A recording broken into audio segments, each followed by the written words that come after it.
Halo, perkenalkan, nama saya Bonifacius Bagus Surya Pradana dari 12 MIPA 3, dan inilah mimpiku sebagai seorang arsitek.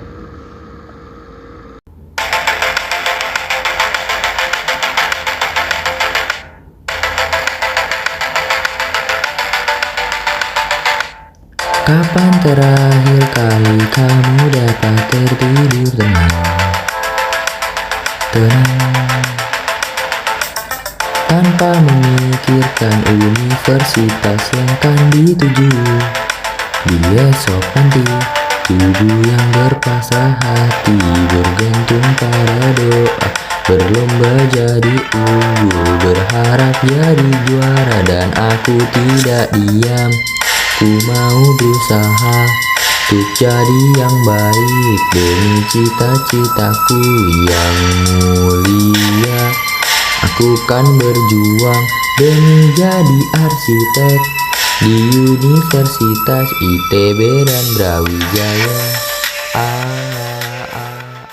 Oke Kak, sebelum itu aku mau berterima kasih dulu ke Kakak karena sudah bisa meluangkan waktunya untuk diwawancarai. Sebelum itu saya ingin memperkenalkan diri dulu. Saya Bonifacius Bagus Surya Pradana, kelas 12 dari sekolah SMA Pangudi Luhur 2 Servasius di Kampung Sawah. Oke, saya perkenalkan diri dulu ya. Baik, Assalamualaikum warahmatullahi wabarakatuh. Perkenalkan, nama saya itu Sadat Nafasia. Bisa dipanggil Sadat, bisa dipanggil Nafa juga. Nah, tempat lahir saya di Dompu, Nusa Tenggara Barat, tanggal 15 Januari 2001. Nah, alamat tinggal sekarang itu Jakarta, dekat UP ya. Terus saya jurusan arsitektur di Universitas Pancasila. Saya masih kuliah sih, di ini semester akhir. Ya enggak sih, semester 7. Oh iya Kak. Udah sih, segitu aja untuk Oh, ya. Saya ingin menanya Kak, apa alasan Kakak mengambil jurusan arsitek Kak? Ngambil jurusan arsitek itu saya itu karena memang saya suka.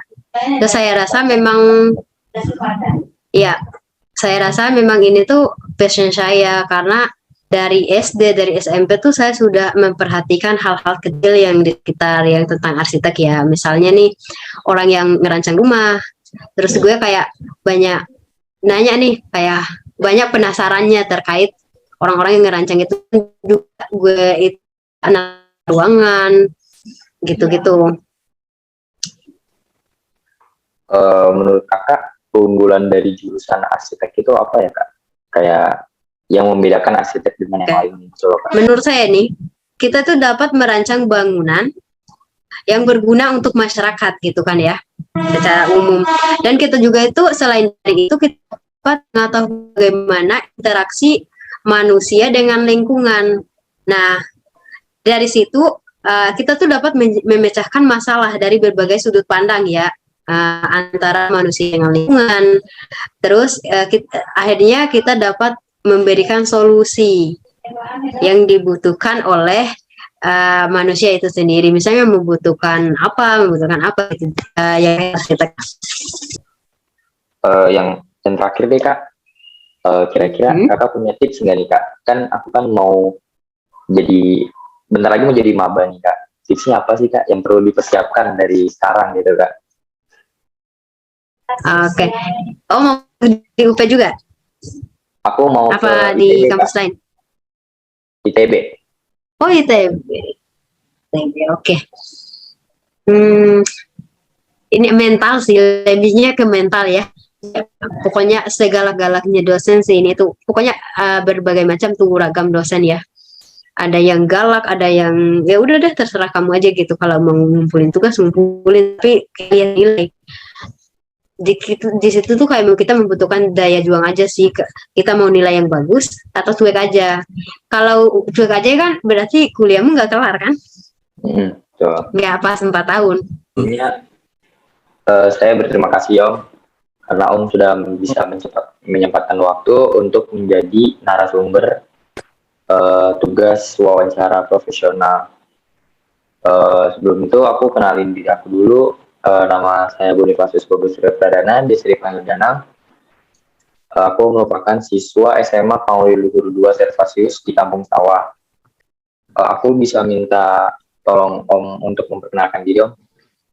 Oke, saya Gregorius Supielodi, arsitek Masuk di Universitas apa, Om?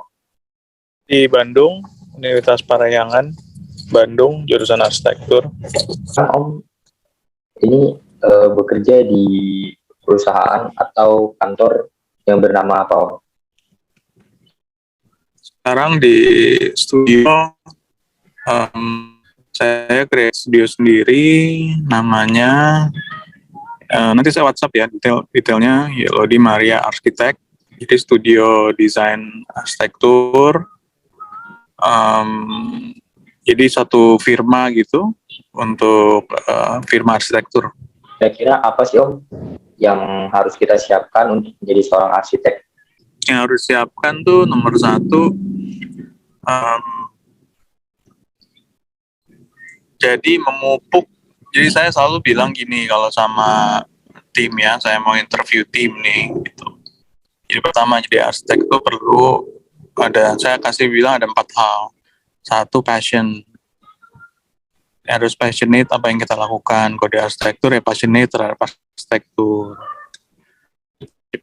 Ini kan kayak akar ya, jadi yang membuat kita selalu ingin bertumbuh gitu.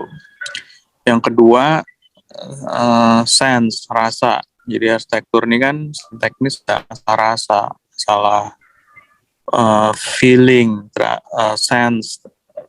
Bahasa Indonesia itu mungkin nggak tepat ya. Sense tuh, sense of architecture itu sebenarnya rasa terhadap arsitektur gitu. Feel harus kira-kira seperti apa. Yang ketiga teknis, technical, jadi skill, technical skill. Itu juga kita terus harus punya. Jadi skill of architecture baik untuk menggambarnya, pengetahuan terhadap konstruksinya dan lain-lain. Yang keempat, managing.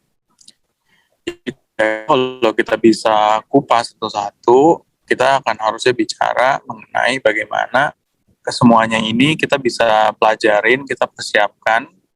Tapi paling utama sebenarnya selalu menambah passion kita gitu. Jadi kalau biasanya orang kan kalau udah tertarik mau mengerjakan suatu atau memilih jadi arsitek atau apapun, terus makin jadi semakin yakin mau di situ gitu. Nah kemudian yang lain-lainnya kalau udah suka kan gampang ngikutin gitu untuk terus pelajarin. Tapi secara praktis tadi 4 hal tadi minimum secara basic harus punya gitu. Yang menggerakkan semuanya passion. Ada nggak, Om, apa sih sebuah project yang menurut Om itu sangat besar dan hasilnya yang sangat memuaskan bagi Om? 2016 kan saya mendesain stadion utama GBK buat Asian Games.